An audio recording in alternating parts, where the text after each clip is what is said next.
বদলে যাওয়া বাংলাদেশ, নতুন সূর্যোদয় আর তারেক রহমানের নেতৃত্বে নতুন সরকার, রাজপথ থেকে রাজপ্রাসাদ, সব জল্পনার অবসান ঘটিয়ে অবশেষে শপথ নিলেন ত্রয়োদশ জাতীয় সংসদের নবনির্বাচিত সদস্যরা।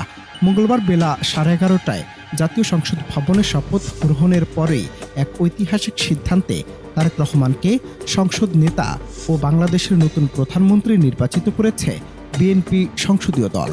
দীর্ঘ এক যুগেরও বেশি সময় পর দেশের রাজনৈতিক দৃশ্যপটে ফিরছে এক নতুন সমীকরণ, যা সাধারণ মানুষের মনে জাগিয়ে তুলেছে বিপুল উদ্দীপনা ও প্রত্যাশা।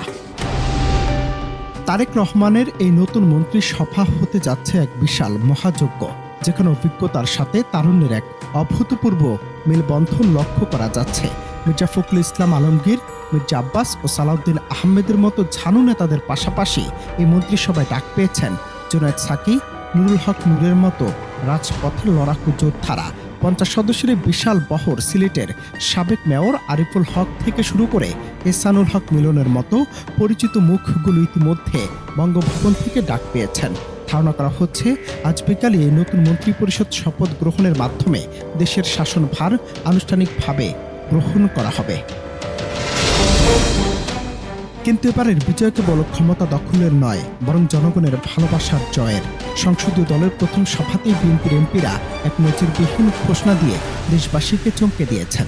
বিলাসবহুল ডিউটি ফ্রি গাড়ি এবং সরকারি ফ্লোট না নেওয়ার ঘোষণা দিয়ে তারা স্পষ্ট করে দিয়েছেন যে তারা ভোগ নয় বরং সেবা করতেই সংসদে এসেছেন এবার।